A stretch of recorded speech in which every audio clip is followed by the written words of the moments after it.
Ya renyah ya seperti ini ya, sangat sedih sekali ya, karena mereka ini sengaja ini saya tanam ya, ini bukan tumbuh liar. Pembesaran juga 400 ya. Oke, assalamualaikum warahmatullahi wabarakatuh, sahabat upland, sahabat petani milenial dan sahabat-sahabat petani urban. Pada pagi hari ini ya, saya barusan menyemprot beberapa tanaman saya di atas rooftop ini ya. Tadi yang kita semprotkan itu adalah Biosaka kita campur dengan Cakabai. Nah, sengaja memang dalam kondisi sekarang ini bahwa intensitas saya untuk menyemprot tanaman-tanaman ini dengan Biosaka dan Cakabai itu adalah agak sering, karena beberapa atau dalam 2 minggu ini terakhir ini cuaca sudah sangat ekstrim sekali ya, terutama hujannya sudah hampir tiap hari ya, turun di Jakarta. Nah, hujan itu adalah sangat ekstrim ya, sehingga merusak beberapa tanaman-tanaman kita ya. Nah, seperti ini tanaman bawang ya yang saya coba tanam. Ini umurnya lebih kurang 1 bulan ya, baru ya. Ini memang udah pecah banyak ya. Nah, jadi tanaman bawang ini kalau seandainya hujan lebat itu nanti tanah ini itu bisa naik ke atas, kemudian bahkan tanah ini sampai bisa bisa lewat ke sini ya, ke keluar ya. Nah, itu mungkin beberapa tanaman bawang yang terlalu padat saya tanam justru tumbuhnya kurang maksimal jadinya. Karena apa? Karena deras hujan yang sangat ekstrim ya, sehingga tanah-tanah ini justru digerus oleh hujannya. Nah, hal yang seperti ini sangat merugikan para petani itu menanam itu adalah di lahan yang sifatnya bedengan dengan hujan yang ekstrim. Kalau seandainya tidak ada kita halangi dengan dengan mulsa ya, itu pasti unsur hara yang ada di tanah ini akan tergerus ya. Jadi kalau seandainya hari hujan lebat, kemudian airnya sangat ekstrim turun, dan maka dia pasti akan mengurus tanah-tanah yang ada di permukaan ini. Padahal tanah ini adalah merupakan humus yang sangat bagus ya. Nah, apalagi kalau seandainya kita juga memasukkan pupuk atau bahan organik apapun ke sini. Pada hari ini jam segini kita masukkan pupuk, tapi setelah sejam kemudian atau beberapa jam kemudian itu adalah turun hujan, maka sia-sia pupuk yang kita berikan ini kalau seandainya dia akan digerus oleh air hujan itu sendiri ya. Nah, memang selama ini salah satu solusi yang diberikan petani itu adalah memberikan mulsa plastik ya kepada setiap tanamannya. Tapi kalau seandainya kita di urban, kalau kita gunakan planter bag seperti ini ya, alhamdulillah ini masih terjaga ya, karena sekedar apapun hujan tak akan mungkin bisa sampai menggerus ya tanah ini sampai ke bawah ya, ke keluar. Tapi kalau seandainya kita tanam itu di lahan pertanian ya, pasti akan terjadi apabila dia tidak pakai mulsa, maka pasti tanah kita itu akan digerus oleh air ya. Jadi sia-sia dari pupuk yang kita berikan itu kepada tanaman kita ya. Nah, untuk itu salah satu solusi yang kita lakukan itu adalah kita harus melindungi tanaman kita ini, yaitu dengan menggunakan mulsa ya. Nah, selama ini kita menggunakan mulsa dari plastik ya. Nah, karena memang karena mulsa plastik itu di satu sisi memang ada manfaatnya, tapi di sisi lain juga banyak mudaratnya juga ya. Karena pertama, mulsa plastik itu adalah terbuat dari bahan kimia juga ya, yang tidak besar kemungkinan juga akan merusak struktur tanah kita ya. Kemudian mulsa organik itu karena tidak dibuat oleh bahan organik atau bahan-bahan anorganik, sehingga mikroorganisme yang ada di bawah tanah itu tidak akan bisa berlindung di bawah mulsa itu ya, atau dia tidak bisa menjadikan habitatnya bawah mulsa itu karena dia plastik ya. Nah, satu lagi yang menjadi masalah lagi adalah bahwa mulsa organik itu tidak akan bisa melindungi tanaman kita atau tanah kita itu dari siklus dari temperatur ya. Jadi karena kalau hari panas maka dia akan sangat panas, tanah itu akan jadi panas, sehingga itu akan bisa juga akan merusak atau membunuh dari mikroorganisme kita ya. Demikian juga ketika cuaca hujan atau hari dingin, maka tanah kita juga ikut dingin ya, sehingga juga akan mempengaruhi mikroorganisme yang ada di tanah kita ya. Nah kemudian banyak lagi, kalau misalnya mulsa itu pun juga lama-lama kemungkinan hancur, maka itu dia akan menjadi limbah tersendiri ya bagi lahan-lahan pertanian kita ya. Dan itu limbah-limbah yang anorganik itu adalah limbah-limbah yang cukup berbahaya ya kalau misalnya kita tidak betul-betul singkirkan dari lahan kita ya. Nah salah satu alternatif bagi kita agar tanaman kita ini terlindungi secara aman, itu adalah kita akan membuat yang namanya mulsa organik, yang kali ini saya sebut dengan tikar organik ya. Jadi bagaimana dengan tikar itu? Kenapa tikar saya katakan adalah tikar itu adalah tempat bernaung ya. Di samping dia adalah melindungi kita dari dingin, dari lantai yang dingin, tapi dia juga tempat bisa berlindung. Ya tempat berlindung apa ya? Tempat berlindung organisme. Jadi nanti kita akan coba membuat tikar organik itu dari mulsa organik, dari bahan-bahan organik. Jadi sehingga bahan-bahan organik itu nanti akan kita taruh di sini dari prosesnya itu. Nah kemudian itu nanti tikar organik itu nanti pertama itu dia akan melindungi dari tanaman kita dari cuaca ekstrim ya. Jadi kalau panas dia tidak terlalu panas, kemudian dingin dia tidak terlalu dingin karena itu adalah mulsa organik. Karena kemudian dia juga bisa menjaga respirasi ya, proses masuk dan keluarnya udara dalam tanah kita ya. Tapi kalau kita gunakan mulsa plastik itu tidak akan pernah terjadi. Nah kalau dengan gunakan mulsa organik, kita harapkan bahwa ada proses siklus udara masuk dan keluar yang ada di tanaman kita, sehingga tanaman kita ini tetap tersedia unsur oksigen. Nah kemudian dia juga akan menjaga unsur kelembapan ya. Jadi kalau kita lihat dalam cuaca panas ini, kalau tanaman kita tidak kita lindungi dengan mulsa organik seperti ini, maka jelas tanah ini akan cepat kering ya. Jadi artinya kelembapan dari tanah ini tidak akan mungkin terjaga. Nah ini seperti ini, walaupun ini musim panas tetap dia renyah ya, seperti ini ya. Nah kenapa? Karena di atasnya itu kita berikan mulsa organik seperti ini ya. Nah kemudian mulsa organik ini pun juga akan menjadi tempat hidup atau habitat bagi mikroorganisme yang ada dalam tanah ini. Jadi selama ini kalau tanah ini hanya tidak kita berikan mulsa di atasnya, maka mikroorganisme hanya bisa berlindung di balik-balik tanah ini ya. Nah tapi ketika nanti cuaca panas dan sangat kering, maka otomatis ya mikroorganisme yang ada dalam ini akan bisa mati. Tapi kalau seandainya nanti mikroorganisme itu adalah kita pakai organik, maka mikroorganisme itu nanti akan bisa berlindung di balik-balik sela-sela dari mulsa kita ini ya. Jadi dalam kondisi panas apapun, se-ekstrim apapun, dia itu nanti akan bisa berlindung di situ. Nah apalagi yang mulsa organik pun juga mengandung unsur unsur karbon ya. Unsur karbon itu adalah menambah energi untuk hidupnya bagi mikroorganisme. Jadi kalau kita pakai mulsa organik ini, maka di samping dia menjadi habitat bagi tempat berlindungnya mikroorganisme, tetapi dia juga sekaligus jadi tempat makanan bagi mikroorganisme untuk terus berkembangnya. Jadi nanti sampai akhir panen pun nanti seperti bawang ini, akhir panen kalau seandainya kita nanti kasih mulsa organik, itu mikroorganismenya akan tetap hidup ya. Nah kemudian andaikan kita kasih mulsa organik pun setelah nanti kita panen pun nanti bawang ini, itu nanti kita juga bisa langsung cepat untuk bisa menanamkannya kembali.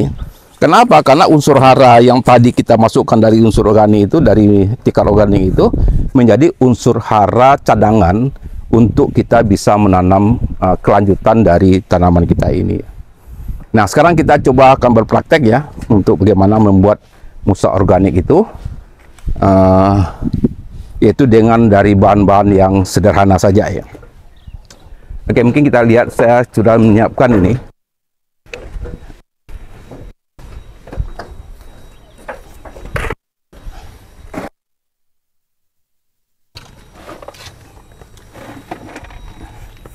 Oke, mungkin syarat pertama untuk kita bisa membuat mulsa organik itu adalah Bahan utamanya itu adalah bahan-bahan yang mempunyai unsur karbon yang tinggi ya. Jadi artinya semua bahan-bahan residu dari tanaman yang berwarna coklat atau yang sudah jatuh atau daun yang sudah jatuh itu akan merupakan mempunyai unsur karbonnya. Nah, kebetulan yang kali ini saya rekomendasikan untuk kita membuat mulsa organik yang baik itu adalah kalau bisa kita gunakan jerami padi. Memang beberapa kali di konten saya selalu mengingatkan bahwa jerami padi ini adalah sebuah keajaiban yang Tuhan berikan kepada kita, karena banyak sekali manfaat yang ada dalam jerami padi ini ya. Nah, jerami padi ini adalah mempunyai unsur hara yang cukup lengkap, baik itu adalah ya unsur hara makro dan unsur hara mikro ya. NPK, Mg, Cu, tembaga, seng terdapat di jerami padi ini. Jadi makanya jerami padi ini sering digunakan sebagai asam umat ya. Asam umat itu adalah zat untuk bisa membenahi degradasi dari tanah kita ya. Jadi kalau seandainya kita membuat konsep pembenah tanah, jadi pembenah tanah yang baik itu adalah mulai dari jerami padi itu ya. Nah, makanya sering-sering saya sampaikan bahwa ketika ada petani membakari dari jeraminya ini, itu saya sangat sedih sekali ya. Karena mereka tidak mengerti saja ya betapa manfaatnya jerami padi ini. Nah, kemudian jerami padi ini pun juga sangat kaya dengan unsur bakteri atau mikroorganisme di sini ya. Salah satu kehebatan dari jerami padi ini, dia itu adalah bisa bakteri yang ada ini itu bisa hidup dalam kondisi aerob maupun anaerob ya. Jadi makanya kalau petani-petani pun nanti akan membenamkan jerami ini ke dalam lumpur, walaupun itu tidak maka jerami padi ini tetap hancur. Kenapa? Karena di situ ada bakteri anaerob bisa bekerja untuk menghancurkan jerami padi ini.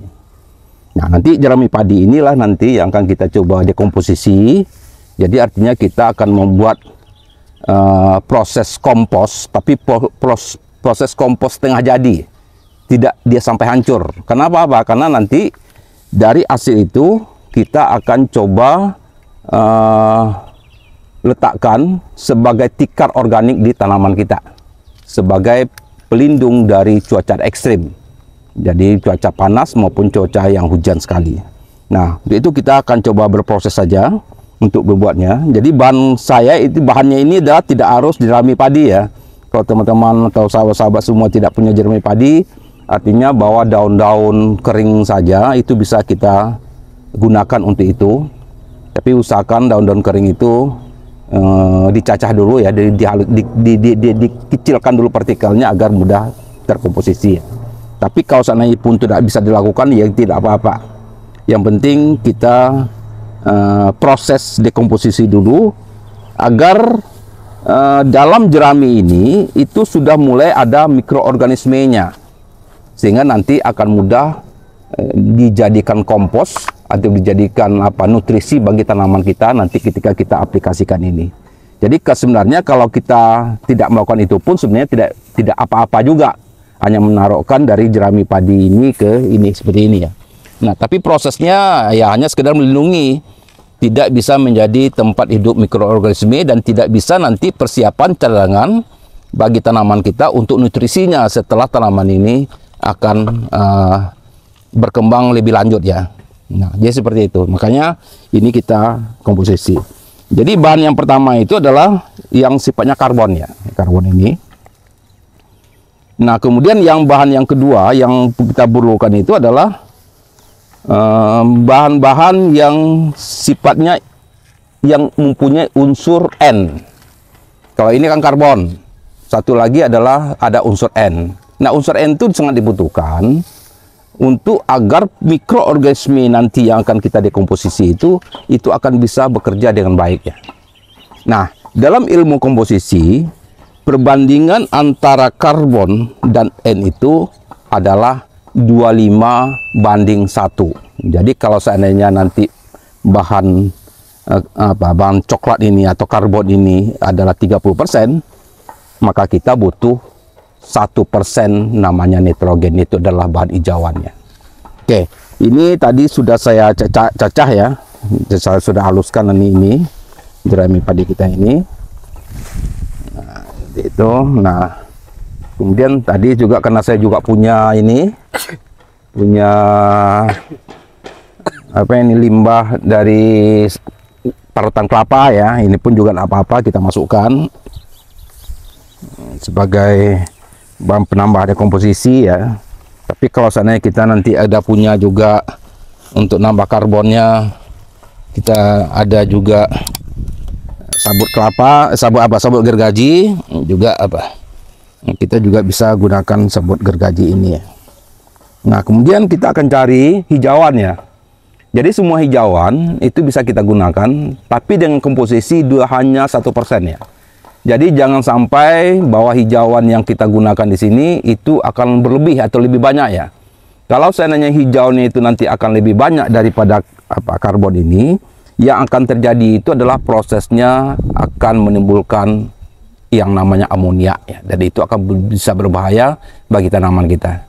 Jadi biasanya bau busuk dan segala macam itu akan terjadi karena apa? Karena antara komposisi karbon dengan komposisi yang hijauan yang N itu adalah tidak seimbang ya. Nah, untuk kali ini bahan yang saya gunakan untuk hijauannya itu saya akan gunakan eceng gondok. Jadi mungkin dalam konten-konten sebelumnya teman-teman pernah kita buatkan konten yang khusus tentang bagaimana kita memanfaatkan eceng gondok untuk pembedah tanah ya. Nah, karena sampai sekarang pun zat yang namanya asam umat yang paling tinggi dimiliki tanaman itu adalah tanaman eceng gondok ya. Jadi dulu pernah kita ada 4 konten ya kita buat tentang pembedah tanah. Nah, bahan dasar dari pembedah tanah yang dulu kita gunakan asam umat ya. Kenapa kita gunakan asam umat yaitu eceng gondok itu? Karena eceng gondok itu adalah memiliki zat-zat aktif yang paling lengkap dibandingkan dengan hijauan lainnya. Oke, sekarang kita coba ambil saja. Nah, karena saya sudah nanam ya, eceng gondok itu sengaja saya tanam ya. Jadi bukan karena tumbuh liar, itu saya tanam di kolam lele saya. Sengaja saya tanam itu gunanya adalah untuk mempersiapkan proses pembedahan tanah yang saya gunakan untuk tanaman-tanaman saya di atas rooftop ini ya. Oke, saya ambil dulu itu. Tunggu sini aja enggak? Itu jangan apa-apa.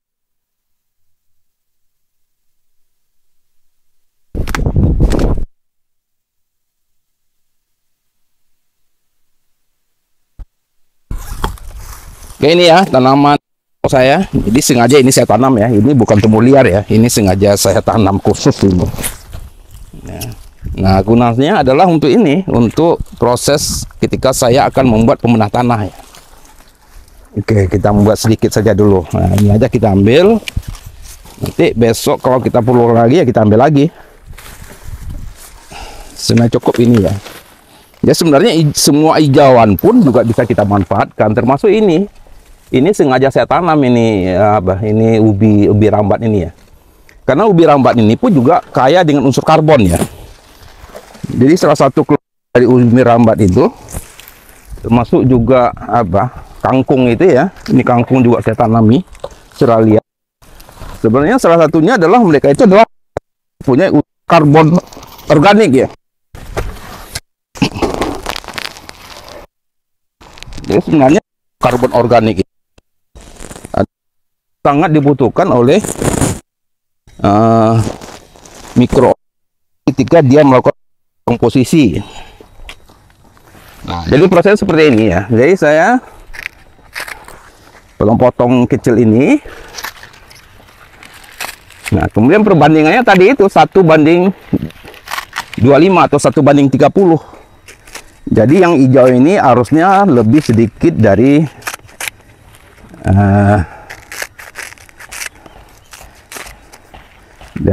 yang karbon. Oke, nanti kita akan cacah ini dulu. Prosesnya seperti ini. Nanti kita aduk tadi dengan dengan jerami ini. Tapi kalau misalnya kita ada campuran lain yang banyak karbon tidak masalah. Tadi saya campur juga dengan serbuk gergaji juga tidak masalah. Yang penting ini akan kita kompos. Jadi proses seperti itu. Nanti ini kita aduk. Oke. Nah, setelah ini kita aduk, kemudian yang penting itu adalah kita harus memberikan aktivatornya. Jadi kalau seandainya jerami ini tidak kita kasih aktivator, maka prosesnya memang terjadi juga komposisinya, tapi sangat lama ya. Tapi kalau kita gunakan aktivator, maka prosesnya hanya cukup seminggu. Jadi dalam pengalaman saya, prosesnya cukup seminggu. Nah, aktivator yang kita gunakan itu bisa mol. Nah, bisa juga dengan zat lain. Kalau saya tetap menggunakan mikroorganisme atau mol yang saya buat. Nah, dulu pernah kita membuat konten bahwa kita pernah dulu menjadikan aktivatornya itu lactobacillus, itu dengan cara membuat sauerkraut, dengan satu lagi jamur Saccharomyces ya. Jadi sebelum nanti kita akan coba mencampurkan aktivator ini sebagai proses dekomposisi ini, oke, kita akan coba cek dulu aktivatornya itu. Apakah lactobacillus yang kita kembangkan itu dan Saccharomyces yang dulu kita juga pernah kembangkan juga, itu masih aktif atau enggak sebagai campuran dari proses dekomposisi ini. Kuncinya terletak di aktivatornya. Ketika aktivator itu tidak aktif, maka proses ini juga tidak berlangsung dengan baik. Oke, dan sehingga proses dari pembuatan tikar organik itu tidak akan terjadi dengan sempurna seperti apa yang kita harapkan. Oke, kita cek keberadaan dari lactobacillus kita yang pernah kita kembangkan dan kemudian Saccharomyces kita yang kita kembangkan. Lactobacillus atau asam laktat ini dulu pernah kita buatkan konten khusus ya. Mungkin ini ribuan, mungkin jutaan ini mereka itu bergerak ya. Nah, hasilnya itu seperti ini.